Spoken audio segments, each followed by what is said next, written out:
The following episode in the history of persecutions is much apropos of what is written in the text. It relates the passion of the martyrs of Gorcum, who were elevated to the honor of the altars on the occasion of the late centenary festival in Rome, June 1857. It has been translated by the Dutch by Reverend Joseph de Vries of Bowling Green, Kentucky, and published in the New York Freeman's Journal, from whose columns we beg leave to transfer an abridgment to our pages. William van Lume, a nobleman of Liege, Duke of Mark and Stadtholder of Holland, was, for his insatiable cruelty towards the Roman Catholics, deservedly called the hangman of the Inquisition of North Holland. In the commencement of 1572, he was compelled, in consequence of some piratical exploits which he endeavoured to justify as blows against the Spanish power, to withdraw his vessels for safety to England. He was not, however, allowed to enjoy this place of refuge, as he received positive orders from Queen Elizabeth to leave her kingdom with the fleet, which he commanded as Admiral of the Prince of Orange. Not knowing in what direction he should sail, he was advised by William Blois of Treslong, who had recently joined him with 2 vessels, and by Jacob Simonson, de Rieck, and other captains of the fleet, to attempt a feat more worthy of their cause. They proposed to sail to Enkhuizen, or some other city of North Holland. Lume was reluctantly forced to yield to their wishes. He set sail and marched in the direction of Texel with the purpose of attacking the Spanish fleet. Headwinds, however, frustrated his design, and he was compelled to run up the river Meuse, with the hope of securing to himself the city of Brielle. As a precaution, he sent forward 2 vessels under the command of Marinus Brandt and Damian van Haren, which he soon followed with his whole fleet of 24 sail. Arrived before the city, he demanded its surrender in the name of the Prince of Orange as stadtholder of the King of Spain. The town was without garrison, and the authorities, unable to offer resistance, made no reply. Treslong, impatient of delay, forced the south, whilst Lume ordered Captain Robol to burst open the north gate. Both entered the city on the same evening at the head of 250 men. This daring feat, which we may regard as the groundwork of the independence of Holland, was consummated by Lume in a manner worthy of him, since early on the following morning he issued his order to rob and desecrate all the churches and monasteries of the city. It was not without great difficulty that Captains Treslong, Ant, de Rieck, and Dirk du Vieuville prevented Lume's design of first plundering the whole town and then abandoning it. Thus it was that a roving band of adventurers who had assumed the contemptible name of Watergueux made the first successful resistance to the Spanish tyranny, although they most probably did not suspect the great results of this daring attempt. From this point, Lume's savage soldiers issued forth into the surrounding country.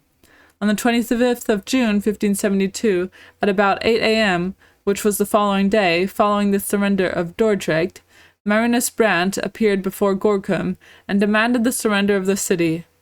The citizens, many of whom were tainted with the new heresies, being much divided, the city went over on the 26th, but the commander Gaspard Turc, unable to resist the excited populace, withdrew to the castle, offering to all that would follow him a secure asylum until his son, William Turc, should arrive with the necessary reinforcements.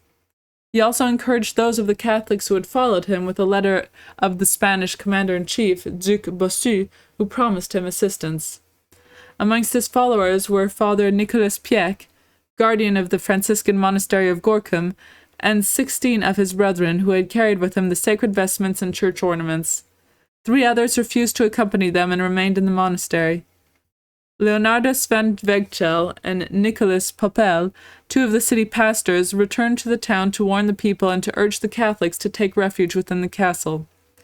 Brandt, having entered the city at the head of his gueux, commanded the citizens to assemble on the marketplace, where he made them take the oath of allegiance, which pledged them to be faithful to the king and the royal commander of the Netherlands, William of Nassau, Prince of Orange, to resist the Duke of Alba, and to defend the new evangelical doctrine. He next ordered them to shout, "Long live the gueux," to which Turc from his castle played an accompaniment by the discharge of 2 cannons among the gueux. Brant, perceiving that the commander was in earnest, sent to him a letter by one of the Franciscans who had remained in the city, which Turk would not receive. The messenger, however, read the letter, which promised the commander and all his followers leave to retire free and unmolested. He refused. Brant prepared immediately to storm the fort and commenced operations that very evening. Turk bravely defended the post with which he was entrusted, although he had but 20 soldiers at his disposal. The Gueux soon gained the outworks. He then retreated to that part of the castle which was called the Blue Tower. The first loss, however, had so discouraged his little band that now they threw away their arms and refused to obey. At this juncture, Brant demanded anew the surrender of the fort, promising, on his oath, that all lay and clerical might go without hindrance, only they were required to leave behind them whatever treasure they had concealed within the castle. Turk hesitated until midnight, when, seeing no signs of relief, he surrendered to the Gueux on the 27th of June. When the clergy learned the news, knowing that they would certainly be recognized by their dress, they made their confession and received the Holy Communion at the hands of Father Nicolas. Upon entering the fort, Brant gave his hand to Estius, who was standing at the entrance, saying, "Fear not, what I have promised I promise again and pledge by my oath." Scarcely, however, had the savage horde entered when the prisoners, and above all ecclesiastics, experienced the roughest treatment. The Gueux forthwith assailed them, and searched their pockets and clothes for money. The vice-guardian, a venerable old man whom they took to be the guardian, had to suffer much. They grabbed him by the breast and abused him violently to force him to give up the money, which the holy man, faithful to the rule of his order, did not have.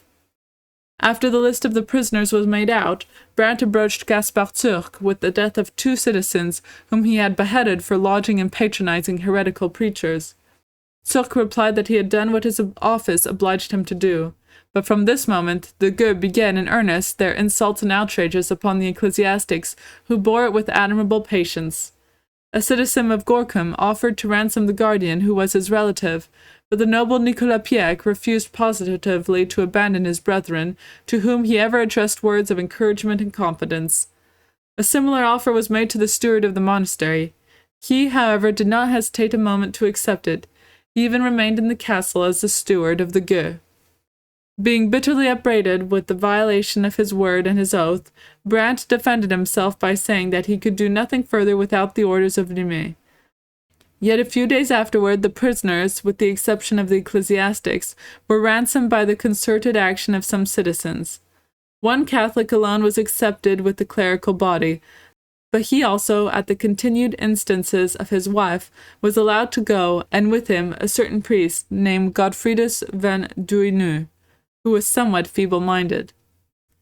But when he was leaving the prison, one of the good soldiers remarked, "If this fellow has sense enough to serve God, he must have sense enough to be hanged," whereupon he was returned to the prison, and afterwards actually martyred with the others. After the citizens were dismissed, the guardian was thrown with all his companions into a subterranean dungeon, in which both pastors of the city, with one other priest, had been already confined. They were greatly wearied with the ill treatment and insult which they had received, and they felt also keenly the cravings of hunger. As it was Friday, a day of abstinence, they were served with meat, but they refused to partake of it, notwithstanding the intensity of their appetite. Only one priest forgot himself and ate of the preferred food.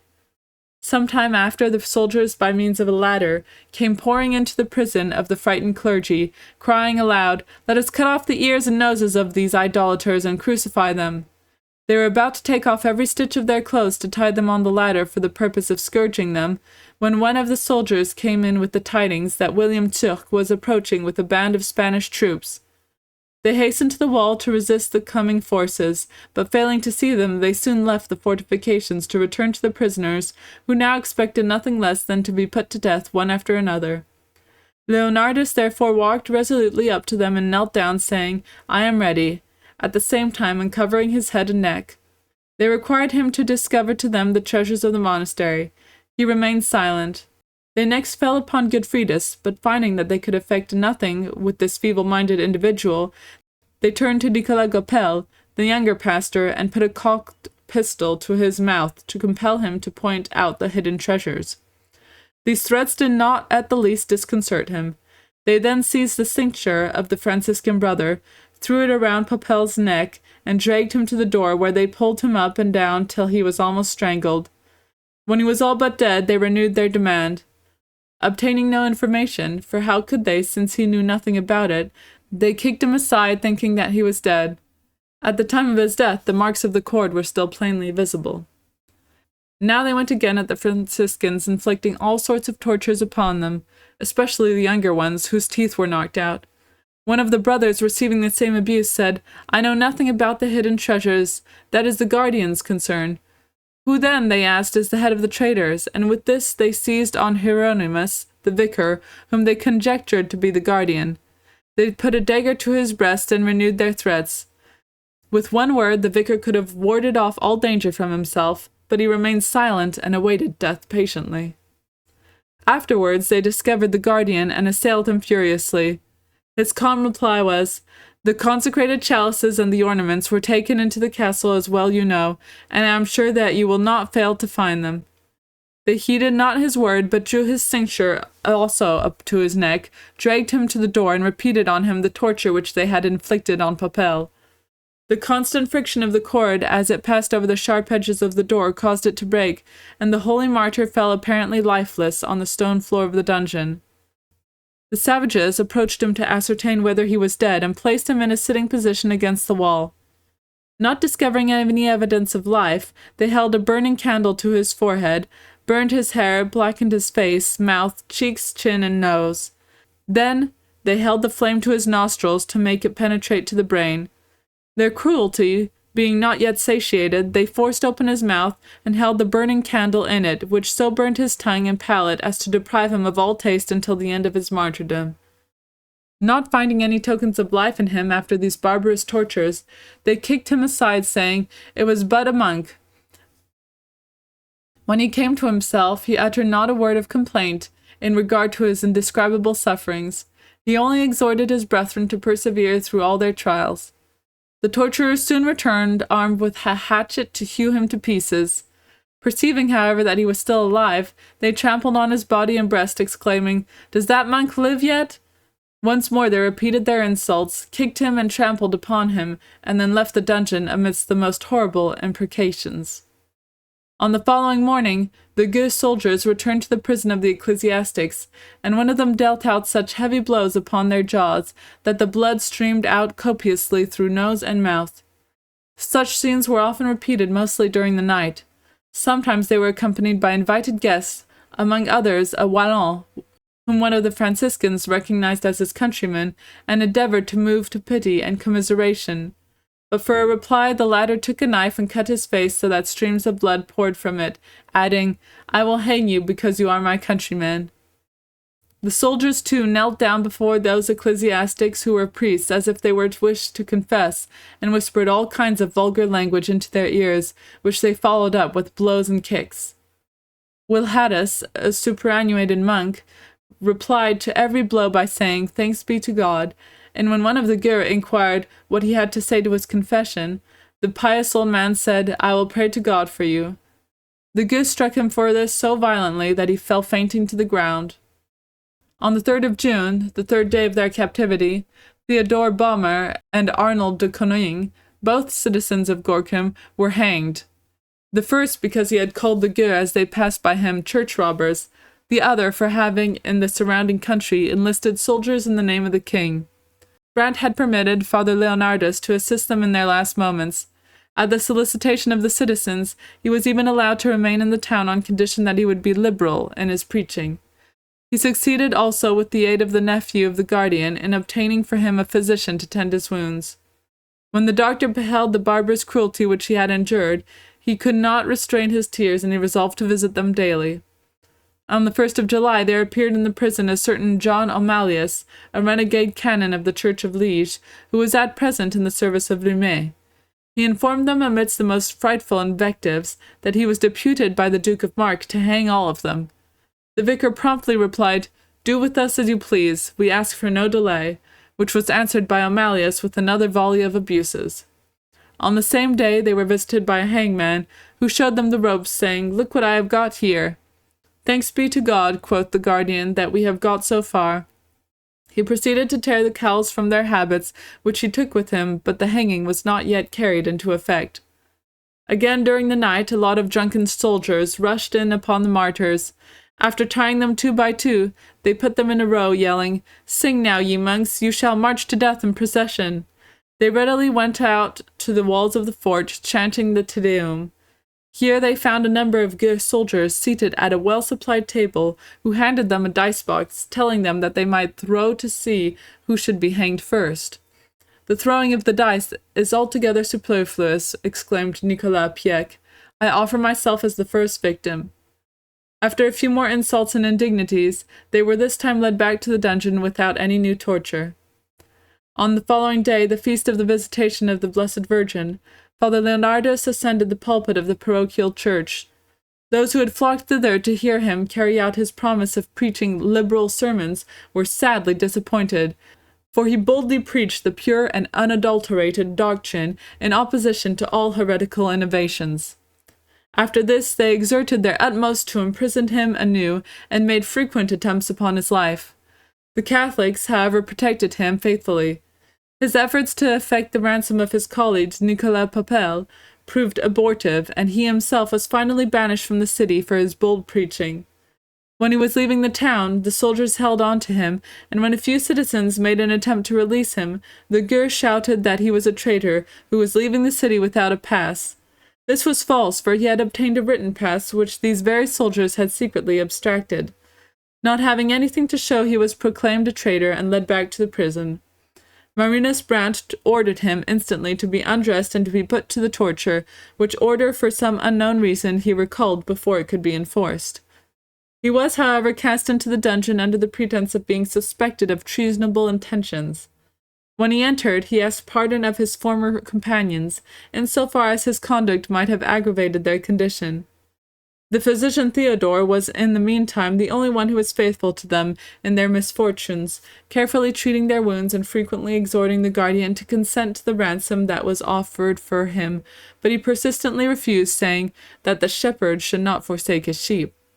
Some influential advisers had been active in exerting themselves for the liberation of the captives, and now dispatched for this end a message to the Prince of Orange.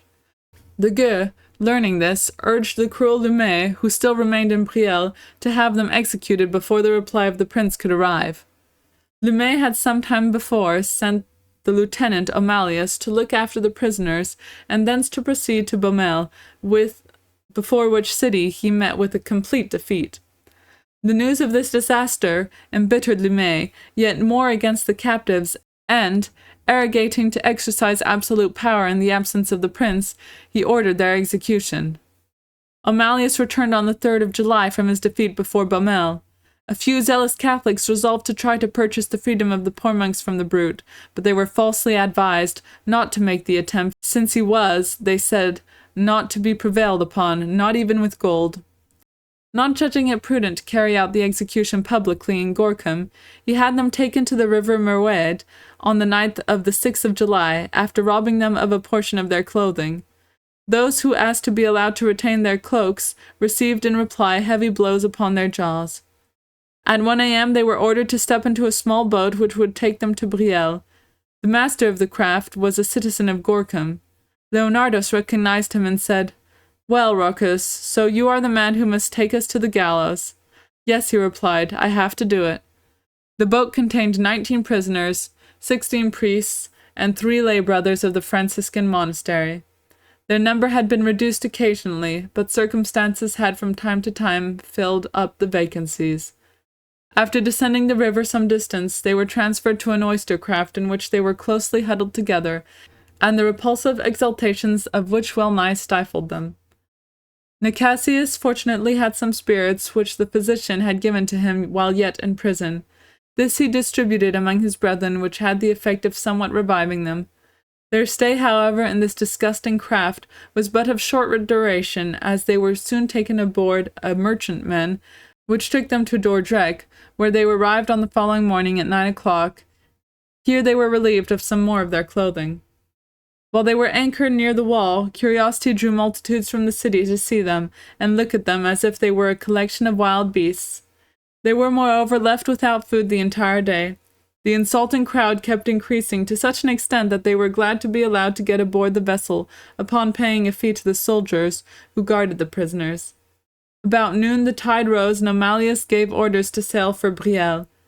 The captain managed to give them something to eat, adding, "I do not know a human being who will not give me a piece of bread in return for this act of kindness." The vessel anchored within 3 miles of its destination. Throughout the entire night they were left a prey to hunger and cold, until finally at daybreak they reached Brielle. They were delayed a whole hour before the gate till Dumais himself arrived, surrounded by an armed retinue, to give orders for its opening. The barbarian eyed them for a long time with a grinning smile. "What do you come here for? Have you come hither to ply your treachery and upset our plans? You had better remain at home to read your masses." Such was his greeting. He then commanded his soldiers to lead them forth from the vessel and to compel them to kneel down before him, whilst he addressed them the Latin words, "Surgite Domine," "Gentlemen, arise." Being tied 2 by 2, they put a blazed standard which they had stolen from one of the churches into the hands of the lay brother Henry, and made him march on before his companions.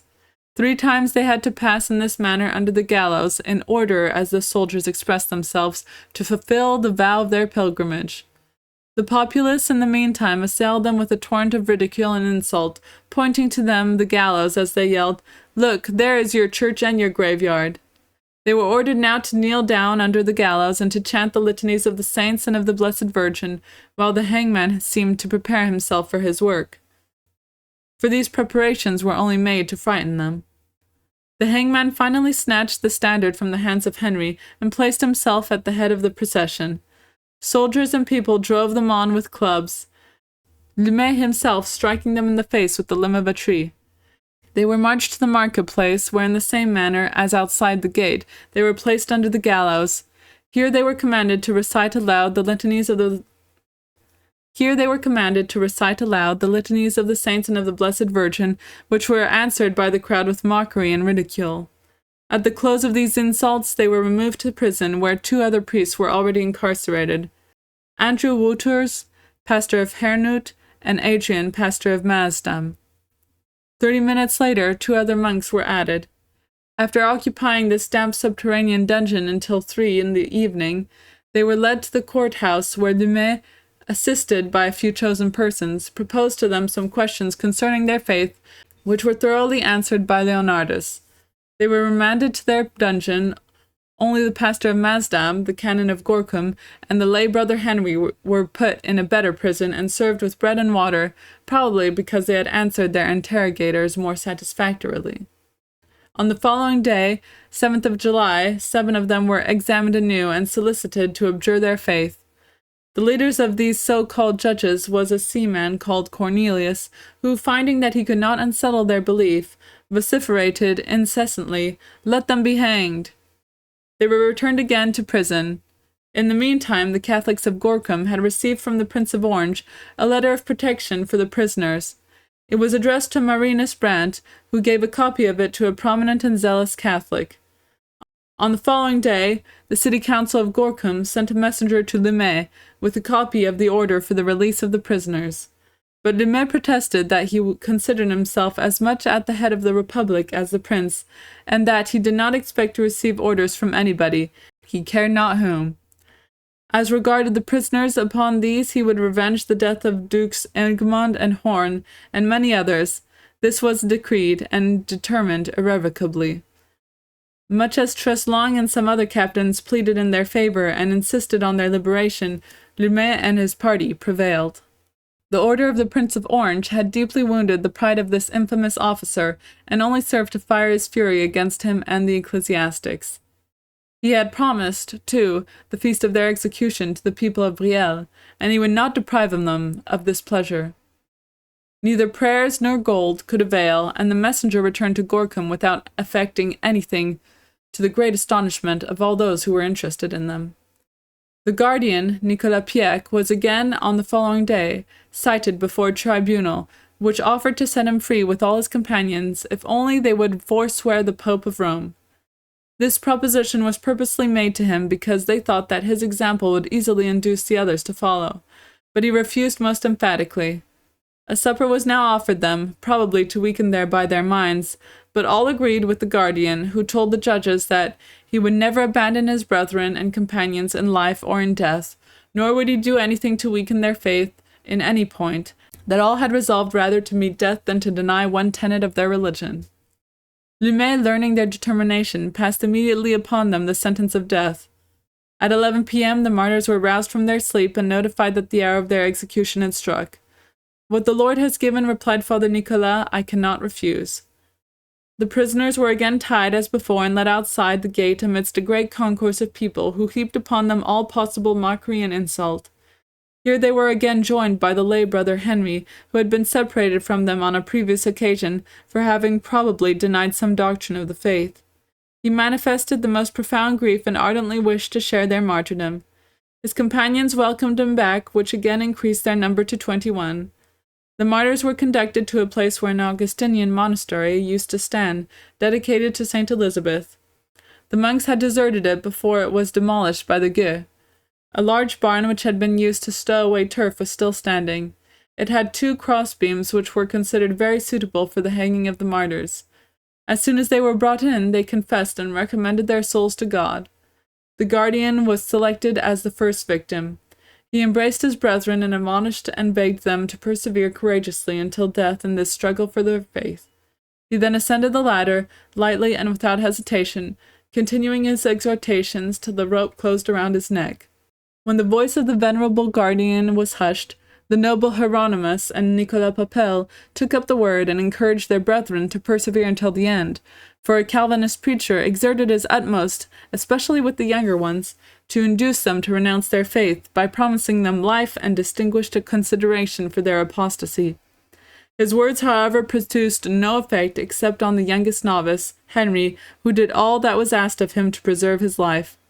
His youth may be alleged as some excuse, since he was only 18 years of age, and the fear of death crushed out of him all other sentiments. The vicar Hieronymus behaved with great courage. While ascending the ladder, he said to the preacher, who pretended to speak to him words of comfort, "It is no hardship for me to die, but it is painful to witness that an inexperienced youth has heeded your words." This reply made the soldiers furious. They attacked anew the old defenseless clergyman, and drew their knives through his face so that it became horribly disfigured. Their barbarity carried them so far that, after he had been suspended, they cut out from the flesh the cross which, agreeable to a regulation of his order, he wore on his breast and right arm. He was succeeded by Nicasius and the pastor Nicholas. Before their death, they addressed a few words in Latin to their remaining companions, which, however, were not understood by the novice Henry, who was not as yet sufficiently conversant with that language, and to whom we owe in great part the particulars of this history. A Franciscan whose name was William spoke a few words to the Wallon soldiers who surrounded him, and whose countryman he was. They cut the ropes with which he was bound and removed him. He had renounced the faith and forfeited the crown of martyrdom. Godfridus van Mervel, the sacristan, whose office it was to keep the consecrated vessels, retained the secret of their hiding place till the end, and when climbing the ladder repeated the words of our Saviour, "Lord, forgive them, for they know not what they do." Leonardus, being led to death, exhorted his brethren and said, "I regret not that I am going to die a death which is truly desirable, but I leave behind me a mother and a sister for whom nature prompts me to feel for I know that the news of my death will greatly afflict them." It was next the turn of Godfridus van Duinu, who, as has been stated before, was somewhat feeble-minded. Stepping upon the ladder, he said to his executioners, "Hurry on, I pray you, that I may join my brethren. If I have in any way offended any of you, I beg you for the love of God to forgive me." Then he was hanged, and he breathed his last. We add the names of the above martyrs, 11 of whom were Franciscans. The other 8 belonged also to religious communities.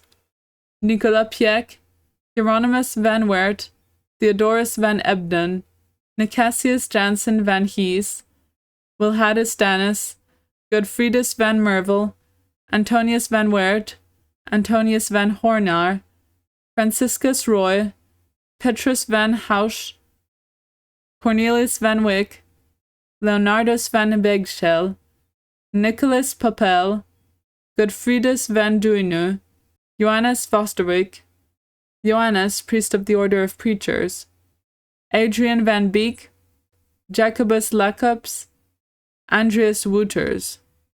End of the history of the persecutions of the Martyrs of Gorcum.